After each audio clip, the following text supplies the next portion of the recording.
10 Amazing Facts About Prophet Muhammad, PBUH, You Should Know. Chapter 1. The Orphan Who Changed History. The golden sands of Mecca stretched endlessly under the Arabian sun when a special child was born in the year 570 CE. Muhammad ibn Abdullah entered the world as an orphan. His father had passed away months before his birth. His mother, Amina, would often take young Muhammad to visit his father's grave in Medina, whispering stories of his noble lineage from the tribe of Quraysh. Tragedy struck again when Amina died during their return journey, leaving 6-year-old Muhammad orphaned. His grandfather Abdul Muttalib, the respected leader of Mecca, took him in but passed away 2 years later. The boy then found shelter with his uncle Abu Talib, a kind but poor merchant. Despite these hardships, young Muhammad displayed remarkable character. While other boys played, he often sat quietly, observing the world with wise eyes beyond his years.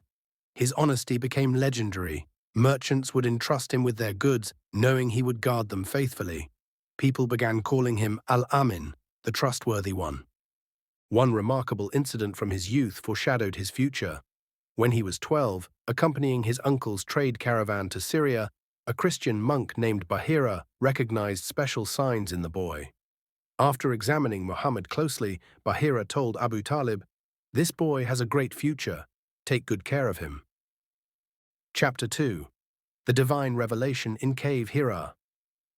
As Muhammad approached 40, he increasingly sought solitude in the rocky caves around Mecca. The corruption and idolatry he witnessed in the city weighed heavily on his heart. Each year during Ramadan, he would retreat to Cave Hira on Mount Nur, spending days in deep contemplation. In the year 610 CE, during one such retreat, his life changed forever. The angel Jibril appeared before him with a terrifying presence, commanding, "Read." Muhammad, who had never been taught to read or write, responded truthfully, "I cannot read." The angel embraced him tightly, then repeated the command twice more with the same response. Finally, Jibril revealed the first verses of what would become the Quran. "Read in the name of your Lord who created man from a clinging substance. Read, and your Lord is the most generous, who taught by the pen, taught man that which he knew not." Trembling with awe, Muhammad rushed home to his wife Khadijah.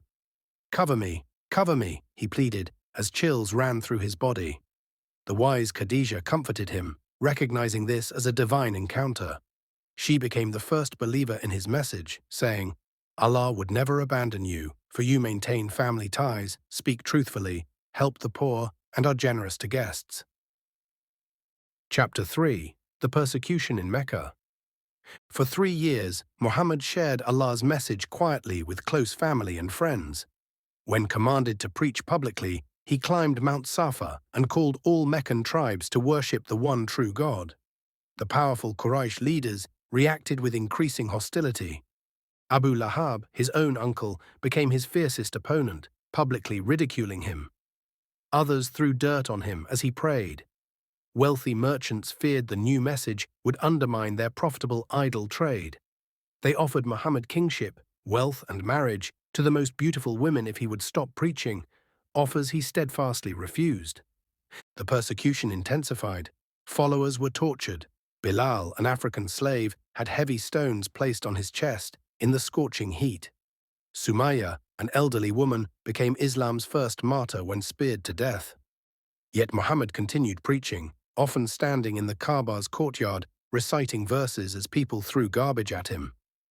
One heartbreaking moment came when the Quraysh instituted a complete social and economic boycott against Muhammad's clan.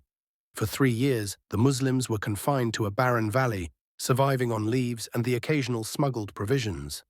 Many children died of starvation during this cruel embargo. Chapter 4. The Night Journey and Ascension. During this difficult period, Allah granted Muhammad an extraordinary spiritual journey. One night, the angel Jibril came to him with Buraq, a magnificent white steed. They traveled instantly to Jerusalem, where Muhammad led all previous prophets in prayer at Al-Aqsa Mosque. From there, they ascended through the 7 heavens. In each, Muhammad met different prophets: Adam, Yahya, Yusuf, Idris, Harun, Musa, and finally Ibrahim. He witnessed both paradise and hell and received the command of 5 daily prayers after negotiating with Musa on Allah's behalf. When Muhammad described his journey the next day, skeptics demanded proof. He accurately described Jerusalem's caravans approaching Mecca and details of the city he could never have known, convincing many doubters. This miraculous journey strengthened the believers during their darkest hours. Chapter 5. The Migration to Medina. As persecution reached unbearable levels, Allah opened a new path. Delegations from Yathrib, later Medina, had secretly pledged allegiance to Muhammad. In 622 CE, the Muslims began migrating there in small groups. The Quraysh leaders plotted to assassinate Muhammad, surrounding his house with armed men. In a daring escape, Muhammad had Ali sleep in his bed while he slipped away unnoticed. With Abu Bakr, he hid in the cave of Thor as pursuers came within steps of discovering them. Spiders miraculously spun webs across the entrance, and a dove laid eggs there, making the cave appear undisturbed. After 3 days, they safely reached Medina, where jubilant crowds greeted them. The Prophet established the first Islamic community, building a mosque and homes. He instituted the brotherhood system, pairing Meccan migrants with Medina helpers who shared everything they owned. Chapter 6. The Battle of Badr. The Meccans, furious at losing their prey, amassed a powerful army to crush the Muslims. In 624 CE, at the wells of Badr, 313 poorly equipped Muslims faced 1,000 Meccan warriors. Against all odds, the Muslims achieved a stunning victory, with angels visibly fighting alongside them. This victory established Islam as a political force in Arabia. But it came at personal cost.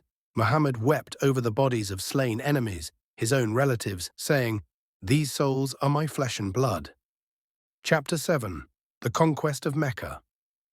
After years of conflict, the Muslims finally returned to Mecca in 630 CE as conquerors. But Muhammad came not for vengeance. He declared general amnesty. "No reproach shall be on you today. Go, you are free." He personally forgave Hind, who had mutilated his uncle Hamza's body after Uhud, and Washi, Hamza's killer. The Prophet entered the Kaaba and cleansed it of idols, rededicating it to the worship of Allah alone. Chapter 8. The Farewell Sermon. In 632 CE, during his final pilgrimage, Muhammad delivered his famous farewell sermon to 140,000 followers at Mount Arafat. He abolished racism and tribalism, established women's rights, and emphasized that no Arab is superior to a non-Arab except in piety. Chapter 9. The Final Days. Returning to Medina, Muhammad fell ill with fever. Despite his pain, he continued leading prayers and counseling his companions. In his final moments, he whispered, "Rather, the exalted companion in the highest paradise." With his head resting in Aisha's lap, his soul departed to meet his Lord. Chapter 10. The Eternal Legacy. Muhammad left no wealth but a message that transformed Arabia and eventually the world. Today, over 1.8 billion Muslims follow his example. His life remains the perfect model of mercy, justice, and devotion to Allah.